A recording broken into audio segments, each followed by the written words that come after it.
નમસ્કાર મિત્રો, ફરી વખત સ્વાગત છે આપ સૌનું દ્વારકેશ ઓનલાઈનના એક નવા જ વિડીયોમાં। તો આજના વિડીયોમાં આજે આપણે વાત કરવાના છીએ ગ્રામીણ ડાક સેવક એટલે કે જીડીએસની જે ભરતી બહાર પડી છે તેના વિશે। આ વિડીયોમાં તમને આ ભરતીને આપણે તમામ માહિતી આપી દેવાના છીએ કે જે વિશે આ પરીક્ષા વગર સીધી ભરતી રહેવાની છે, ભરતી માટેની લાયકાત શું રહેવાની છે, ભરતીમાં કુલ જગ્યાઓ કેટલી છે, છેલ્લી તારીખ આવેદન માટે કઈ રાખવામાં આવેલી છે, આ તમામ પ્રકારની માહિતી જે છે આજે આપણે આ વિડીયોમાં આવરી લીધેલી છે। તો વિડીયો પૂરો જોજો। તથા તમે જો અમારી દ્વારકેશ ઓનલાઈનની ચેનલ ઉપર નવા જોડાણા હોય તો ચેનલને સબસ્ક્રાઈબ કરી દેજો, કારણ કે આપણે આવા જ નવી ભરતી અથવા તો નવી સરકારી યોજનાના વિડીયો જે છે સમયસર લાવતા હોઈએ છીએ। તો આપ સૌનો વધારે સમય ન બગાડતા આજનો વિડીયો આપણે શરૂ કરીએ। ભરતીમાં સૌપ્રથમ આપણે બેઝિક માહિતીમાં વાત કરી લઈએ તો સંગઠન ભારતીય પોસ્ટ વિભાગ રહેશે। ભરતીના નામની આપણે વાત કરીએ તો જીડીએસ ભરતી 2026 રહેશે, જેમાં પોસ્ટ નેમ જે છે ગ્રામીણ ડાક સેવક એટલે કે જીડીએસ રહેશે, જેમાં પોસ્ટ જે છે બીપીએમ અને બીપીઓ રહેશે। કુલ જગ્યાઓ જે છે 27,740 જેટલી જગ્યા માટે ભરતી હાલ બહાર પાડવામાં આવેલી છે, જે છે એપ્લિકેશન મોડ ઓનલાઈન રાખવામાં આવેલું છે અને નોકરીનું સ્થાન અખિલ ભારત એટલે કે ઓલ ઇન્ડિયામાં જે છે પસંદગી મુજબ રહેશે। લાયક ઉમેદવારોમાં વાત કરીએ તો પુરુષ અને સ્ત્રી બંને જે છે એપ્લાય કરી શકે છે અને ઓનલાઈન અરજી કરવાની છેલ્લી તારીખ જે છે 14/2/2024 રાખવામાં આવેલી છે। તો આ તે ભરતીની તમામ માહિતી। હવે આપણે વિગતવાર માહિતીમાં વાત કરી લઈએ તો સૌપ્રથમ જે છે આપણે ઇન્ડિયન પોસ્ટ જીડીએસ ખાલી જગ્યાની જે છે પોસ્ટ વિગતોમાં વાત કરી લઈએ તો ગ્રામીણ ડાક સેવક એટલે કે GDS, branch post master BPM, assistant branch post master ABPM રહેશે।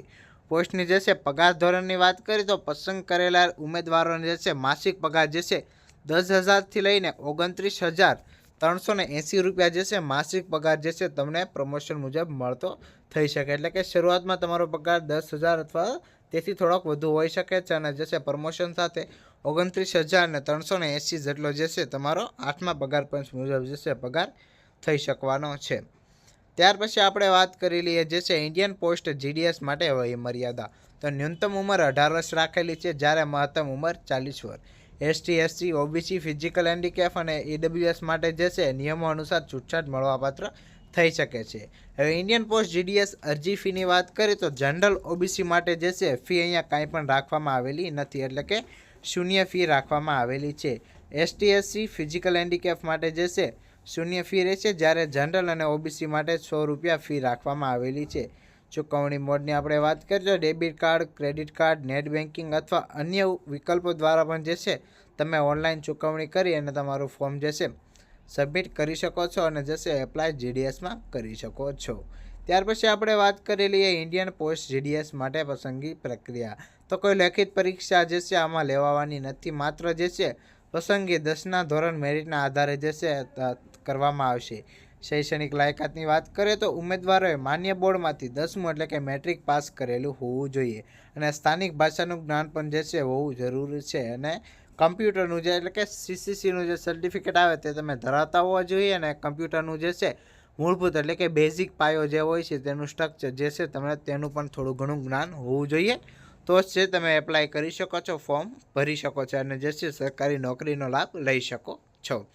ત્યાર પછી આપણે વાત કરી લઈએ ભરતી માટે જરૂરી દસ્તાવેજો। તો પાસપોર્ટ સાઇઝનો ફોટોગ્રાફ, સહી, આધાર કાર્ડ, મોબાઈલ નંબર અને યોગ્ય ઈમેલ આઈડી, 10માની માર્કશીટ જેમાં ઉંમર પુરાવો અને લાયકાત મુજબ, જાતિ પ્રમાણપત્ર એસટી, એસસી, ઓબીસી અને કેન્દ્ર સરકારના લેવલ મુજબનું ને ઈડબ્લ્યુએસ અને આવકનું પ્રમાણપત્ર જો તમને લાગુ પડતું હોય તો, અને ફિઝિકલ હેન્ડીકેપ માટે જે અપંગતાનું પ્રમાણપત્ર ધરાવતા હોય તે જે તે લોકોને લાગુ પડતું હોય તે, અને એનઓસી એટલે કે નોન ઓબ્જેક્શન સર્ટિફિકેટ। હાલમાં તમે કોઈપણ જગ્યાએ નોકરી કરો છો અને તેમ છતાં જો તમારે આમાં પણ ફોર્મ ભરવું હોય તો તેના માટે જે તે સ્થળેથી તમારે સૌપ્રથમ જે છે એનઓસીની રસીદ એટલે કે સર્ટિફિકેટ કઢાવવાનું રહેશે। હવે આપણે વાત કરી લઈએ મહત્વપૂર્ણ તારીખો। તો ઓનલાઈન અરજી શરૂ થવાની તારીખ 31 જાન્યુઆરી અને 2024 રાખેલી છે અને ઓનલાઈન અરજી કરવાની છેલ્લી તારીખ જે છે 14 ફેબ્રુઆરી 2026 જે છે રાખવામાં આવેલી છે। જો તમે લાયકાત ધરાવતા હોય તો આ સમય મર્યાદામાં તમારે જે છે એપ્લાય કરી દેવાનું રહેશે। હવે આપણે વાત કરી લઈએ કે આના માટે અરજી કેવી રીતે કરવી। તો સૌપ્રથમ તમારે ઇન્ડિયન પોસ્ટની સત્તાવાર વેબસાઇટ ઉપર જવાનું છે। ત્યાં જઈને સૌપ્રથમ સૂચના ધ્યાનથી વાંચવાની છે. ત્યાર પછી જે છે ઓનલાઈન નોંધણી પૂર્ણ કરવાની રહેશે. ત્યાર પછી વ્યક્તિગત અને શૈક્ષણિક વિગતો જે છે તમારે કાળજીપૂર્વક ભરવાની રહેશે.